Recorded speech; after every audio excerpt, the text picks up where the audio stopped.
नमस्कार दोस्तों, स्वागत है आपका हमारी एक नई वीडियो में। कैसे हैं आप सब? आशा करता हूँ आप सभी अच्छे होंगे, स्वस्थ होंगे और अपने जीवन में मस्त होंगे। दोस्तों, 24 फरवरी 2012 का वह दिन था जब ग्वालियर के कैप्टन रूप सिंह क्रिकेट स्टेडियम में वनडे की जो पहली डबल सेंचुरी थी वो सम्माननीय सचिन तेंदुलकर जी के द्वारा मारी गई थी। और उसके बाद क्रिकेट के इतिहास में कई जो है डबल सेंचुरीज पड़ी। ये ग्वालियर के स्टेडियम के एक ऐतिहासिक किस्सा है। आपको ये मैं क्यों बता रहा हूँ, क्योंकि 12 सितंबर 2025 को एक और घटना घटी है इस स्टेडियम के बाहर। स्टेडियम की जो दीवार है उसके बराबर से ही एक सड़क जाती है। वह सड़क जो है बड़ी ही हलचल वाली सड़क है और लोगों का चलना फिरना उस पर लगा रहता है। 12 सितंबर 2025 को दोपहर का वक्त है और उस रोड पे एक ऑटो जा रहा है जिसमें जो है 3 से 4 लोग सवार हैं। एक महिला, 2 पुरुष और एक ऑटो चालक। उस ऑटो के बराबर में एक शख्स आता है और वो हाथ पकड़ता है महिला का और महिला को खींच लेता है ऑटो के बाहर।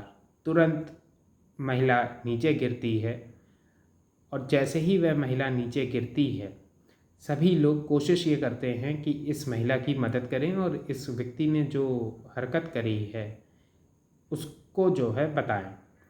लेकिन बात क्या होती है कि ये सबके सामने तमंचा दिखा देता है। जैसे ही सब तमंचा देखते हैं, सब अपने कदम पीछे रख लेते हैं। ये कहता है कि तुमने मेरे साथ ऐसा क्यों किया, और उसके बाद ये 5 राउंड फायर करता है। एक जो है सड़क पे लगता है, बाकी 4 जो है कहाँ पे लगते हैं, महिला के शरीर में लगते हैं। उसके बाद भी कोई हिम्मत नहीं करता है कि उस जिंदा महिला को बचाया जा सके। बचाने की कोई कोशिश नहीं करी जाती है क्योंकि ये व्यक्ति उस महिला के सामने ही खड़ा रहता है और बैठ जाता है। अब बात यह है कि एक व्यक्ति तमंचा लिए हुए है, महिला के गोलियां लगी हुई हैं, वह गंभीर हालत में है, कोई भी बचाने वाला नहीं है। फिर पुलिस को फ़ोन किया जाता है। पुलिस मौके पर पहुंचती है तो देखती है कि यहाँ पे क्या घटना घट रही है। फिर पुलिस उससे कहती है कि एक काम करो, तुम जो है सरेंडर कर दो और कट्टा अपना फेंक दो, पिस्टल अपनी फेंक दो। तो वो कहता है कि नहीं, मैं नहीं फेंकूँगा, मुझे जो है कोई दिक्कत नहीं है, ठीक है, मैं फेंकूँगा नहीं और मैं अपनी रक्षा करूँगा, ठीक है, मुझे तुम लोगों से कोई मैटर नहीं है। ये महिला जो है गलत है, इस महिला ने मेरे ऊपर झूठा केस किया हुआ है। जब वो इस तरीके की बातें कहता है तो भीड़ भी कहती है कि ये क्या कह रहा है। अब उसके बाद जब पुलिस इससे कहती है, निशाना लगाने लगती है कि लाओ कार्बाइन से इसके ऊपर निशाना लगाया जाए, तो कार्बाइन जो है चल नहीं पाती है। कार्बाइन नहीं चली तो टीयर गैस का इस्तेमाल करती है पुलिस। तो जो टीयर गैस का शेल होता है वह इस व्यक्ति के पैर में लग जाता है। जब ये लगता है तो ये व्यक्ति जो है लंगड़ाने लग जाता है और इसको लगता है कि अब जो है मेरा क्या होगा, मेरा यहाँ पे खात्मा होगा।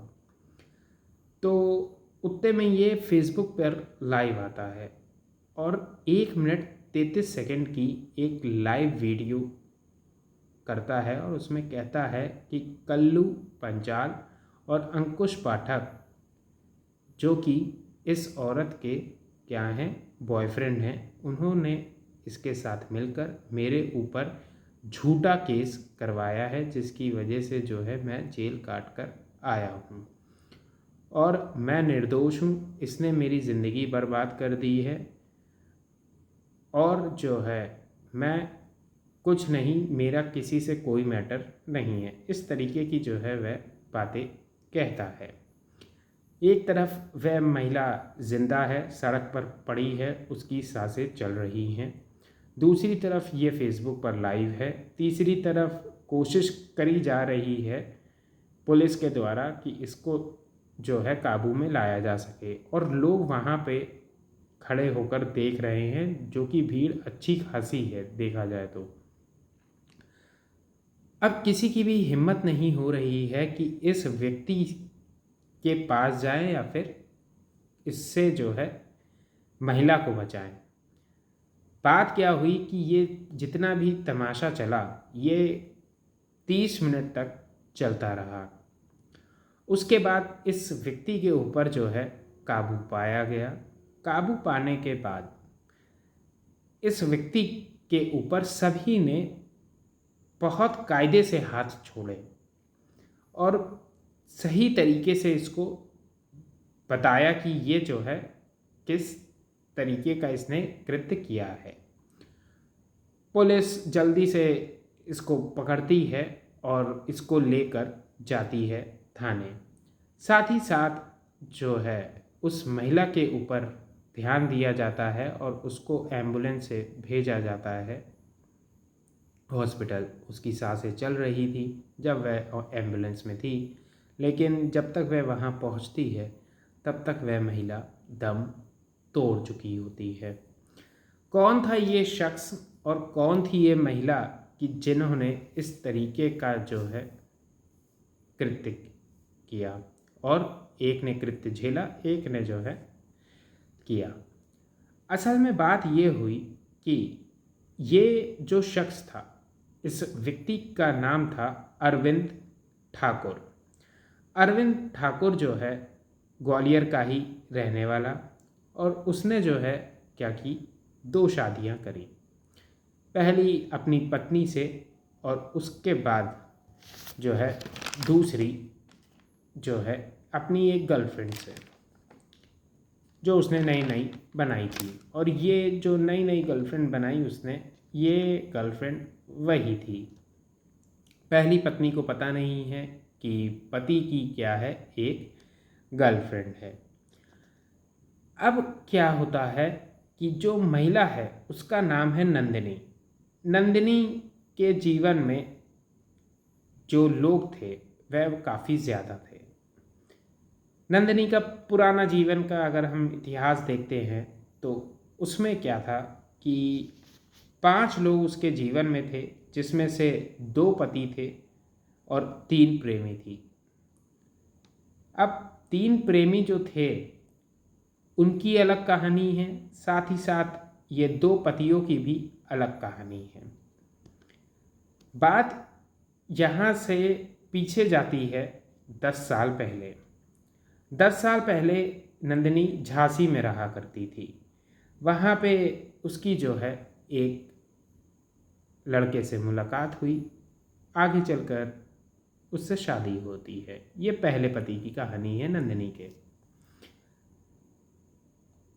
उस पति के क्या होते हैं, उस पति के कई दोस्त होते हैं, तो उनमें जो है 3 दोस्तों से क्या हो जाती है, नंदिनी की दोस्ती हो जाती है। धीरे धीरे जो है वह क्या बन जाते हैं, लवर बन जाते हैं। अब बात ये हुई, एक पति है, 3 प्रेमी हैं, टोटल 4 लोग हो चुके हैं। फिर क्या होता है कि पहले पति से एक बेटा हो जाता है। जीवन नंदिनी का सही से चल रहा है और वो अपने खर्चों को जो है 4 लोगों से पूरा करवा रही है। फिर नंदिनी के जीवन में एक और लड़का आता है। जब वो आता है तो वो क्या करती है कि वह 5 लोगों को एक साथ मैनेज करती है। अब बात ये होती है कि धीरे धीरे करके पता चलने लग जाता है, तो वो क्या करती है कि तीसरे प्रेमी के साथ मिलकर अपने चौथे प्रेमी को मरवा देती है। जैसे ही ये मरवाती है, ये बात सुर्खियों में आ जाती है। उसके बाद नंदिनी को पकड़ा जाता है और उस प्रेमी को पकड़ा जाता है और इनको जो है जेल भेज दिया जाता है। दोनों जेल की सलाखों के पीछे होते हैं। 4.5 साल वो नंदिनी जेल काट कर छूटी होती है। फिर नंदिनी को ये लगता है कि अब हम क्या करते हैं, एक नई ज़िंदगी की शुरुआत करते हैं और किसी नए शहर चलते हैं। तो झांसी से वो ग्वालियर शिफ्ट हो जाती है। यहाँ पर ब्यूटी पार्लर वह खोल लेती है। धीरे धीरे सोशल मीडिया के दौर में वो अपने ब्यूटी पार्लर का एडवर्टाइजमेंट करने के लिए सोशल मीडिया पर भी एक्टिव हो जाती है और अपने बिज़नेस को आगे बढ़ाने की कोशिश करती है। इसी दौरान जो है वह एक व्यक्ति से फेसबुक पर ही मिलती है, सोशल मीडिया प्लेटफॉर्म्स पर मिलती है, जिसका नाम होता है अरविंद ठाकुर। ये अरविंद ठाकुर जो है सन 2023 के आसपास जो है इस व्यक्ति से मुलाकात इसकी नंदिनी की होती है। धीरे धीरे इन लोगों का प्रेम प्रसंग आगे बढ़ता है और ये लोग शादी कर लेते हैं आर्य समाजी ढंग से। अब बात ये होती है कि अरविंद की, जैसे कि मैंने आपको पहले बताया कि पहले एक शादी हो चुकी थी और उसके बच्चे भी थे। अब बात ये हुई कि 3 बच्चे वाला जो अरविंद है, उस अरविंद ने नंदिनी को ये नहीं बताया कि मेरी एक पत्नी है और 3 बच्चे हैं, और नंदिनी ने ये नहीं बताया कि मेरा पहला पति था और उससे मेरा एक बेटा था। उसके बाद जो है मेरे जीवन में प्रेमी आए, फिर मैंने मर्डर किया, उसके बाद मैं जेल काट के आई, फिर मैं यहाँ भाग के चली आई और यहाँ पे ब्यूटी पार्लर खोल के मैंने जो है सारी चीज़ें करी। उसके बाद जो है सोशल मीडिया पे मैं तुमसे मिली और सारी चीज़ें जो है घटी। ये दोनों ने एक दूसरे से छिपा लिया और एक दूसरे से कहा कि हम दोनों एक दूसरे को क्या करते हैं, प्रेम करते हैं। अब धीरे धीरे करके इन लोगों के करीबी बढ़ रही है, तो इसको शक होने लगा अरविंद को, और नंदिनी को भी दूसरी तरफ शक होने लगा। जब दोनों को एक दूसरे के ऊपर शक होने लगा तो धीरे से जो है एक दूसरे के पास्ट के बारे में इन लोगों को पता चला। जब पता चलता है तो इन लोगों की लड़ाई झगड़े आगे बढ़े और रिश्ते में कड़वाहट आने लगी। एक दिन क्या होता है, नंदिनी पहुंचती है पुलिस स्टेशन, और पुलिस स्टेशन में पहुंचने के बाद वह जो है अटेम्प्ट टू मर्डर का केस दर्ज करवाती है और कहती है कि मेरे पति ने मेरे ऊपर गाड़ी चढ़ाकर जो है मारने की कोशिश करी है। ये चीज़ होती है, पुलिस तुरंत इनका केस दर्ज करती है। उसके बाद इसको जेल हो जाती है। किसको? अरविंद को। अब अरविंद का दिमाग और ख़राब हो जाता है कि एक तो तुमने अपना पहले पास्ट छिपाया, दूसरा जो है तुमने एक झूठा केस बना दिया, जो अरविंद का परसेप्शन था कि ये जो है आपने झूठा केस बना दिया, ऐसा मेरे साथ तुमने किया क्यों? अब जो है अरविंद इंतज़ार में होता है कि एक बार जो है मुझे मौका मिले और मैं जो हूँ इससे बदला लूँ।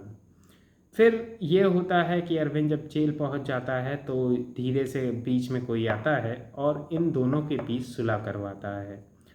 कॉम्प्रोमाइज़ होता है और केस विड्रॉ कौन कर लेता है? नंदिनी कर लेती है। अरविंद उधर जेल से छूट जाता है। अब उसके बाद अरविंद क्या करता है, सोचता है कि अब मैं इससे बदला कैसे लूँ। धीरे धीरे जो है अरविंद की बदनामी हो चुकी थी, वह जो है जेल जा चुका था, सभी को पता चल गया था, पहली पत्नी को भी पता चल गया था और उसके बच्चों को भी। तो अब अरविंद के दिमाग में सिर्फ और सिर्फ बदला लेने की बात थी। अब क्या होता है कि उधर सोशल मीडिया पे ही ये लोग एक दूसरे को क्या कर रहे हैं, क्रिटिसाइज़ कर रहे हैं, और सोशल मीडिया पे कुछ अभद्र तस्वीरों को शेयर कर देता है कौन, अरविंद ठाकुर, और बता देता है कि ये महिला जो है कैसी है अरविंद ठाकुर के परसेप्शन में, कि इस महिला के दो जो है इस समय बॉयफ्रेंड हैं और वो बॉयफ्रेंड इसके साथ रहते हैं और उन्होंने मिलकर जो है मेरे ऊपर एक झूठा केस किया है। जब ये बात होती है तो वो कहती है नंदिनी कि तुम ये सारी हरकतें मत करो और मुझे बदनाम ना करो। तो इन लोगों की बात होती है कि तुमने मुझे बदनाम किया तो मैं तुम्हें बदनाम करूँगा, और ऐसा वैसा सारी चीज़ें जो है चलती रहती हैं। बात उसके बाद ये होती है कि 12 सितंबर 2025 को ये लोग पहुंच जाते हैं साइबर सेल के ऑफिस। कौन, नंदिनी और उसके दो दोस्त, जो कि क्या हैं, अरविंद की नज़र में उसके दो बॉयफ्रेंड हैं। अब ये जो है अरविंद के खिलाफ फिर से कंप्लेंट लिखवाते हैं साइबर सेल में। अरविंद घात लगा के बैठा होता है और इन लोगों का पीछा कर रहा होता है। जैसे ही ये साइबर सेल के ऑफिस से बाहर निकलते हैं, तब जो है अरविंद धीरे धीरे जो है इनका पीछा कर रहा होता है। ऑटो में ये बैठ गए हैं और सारी चीज़ें, इन लोगों को ऑटो में बैठने के बाद जो है पता चलता है कि अरविंद पीछे पीछे आ रहा है और उसके पास जो है क्या है, तमंचा है। तो जो दो दोस्त थे, वो दो दोस्त कौन हैं आपको मैं बता देना चाहता हूँ। उन दो दोस्तों का नाम है, एक का नाम है कल्लू और दूसरे का नाम है अंकुश पाठक। अब बात ये है, ये दो दोस्त बैठे हैं उस ऑटो में और एक नंदिनी बैठी है, ऑटो चालक है। ऑटो चालक देखता है कि जो है एक व्यक्ति पीछा कर रहा है, तो वो कहता है कि क्या मुझे रोकना चाहिए और इसको बताना चाहिए। तो ये लोग कहते हैं कि नहीं, आप मत रोकिए, आप आगे बढ़ते रहिए। और उसके बाद वह हाथ पकड़ के खींच लेता है। असल में वह रोकने की कोशिश करता है लेकिन ऑटो रुकता नहीं है, हाथ पकड़ के खींच लेता है। नंदिनी नीचे गिर जाती है और ये गोलियां चला देता है। और ये ऑटो वाला तुरंत क्या काम करता है, उस ऑटो को भगा ले जाता है कि हम लोगों को गोली ना लगे और सारी चीज़ें। तो ये दो दोस्त जो है अपनी दोस्त को नहीं बचा पाते हैं और ये महिला के साथ इस तरीके की घटना घट जाती है। बाद में महिला का पोस्टमार्टम होता है। पोस्टमार्टम होने के बाद इस महिला की डेड बॉडी को कोई भी नहीं ले रहा होता है, क्योंकि पहले पति से कोई भी रिश्ता नाता नहीं होता है। दूसरा पति जेल पहुंच चुका होता है और परिवार वालों का कुछ अता पता नहीं होता है, क्योंकि वह जो है इसको दूर कर चुके होते हैं। लेकिन परिवार वालों से संपर्क किया जाता है तो उनसे कहा जाता है कि आप जो है इसका अंतिम संस्कार कर दीजिए। परिवार वाले पहली पति से जो इसने हरकतें करी उसके लिए नाराज़ थे, उसके बाद जो है इसने ये किया आर्य समाजी ढंग से, इसलिए नाराज़ थे। और भी जो है सभी चीज़ों के दो वजह से जो है नाराज़ थे। लेकिन अंतिम में जो है समझाया जाता है तो जो है परिवार एक्सेप्ट करता है और इस महिला का अंतिम संस्कार करता है। यही थी दोस्तों आज की किस्सा और कहानी। मिलेंगे जल्द ही नई किस्सा और कहानी में, तब तक के लिए नमस्कार।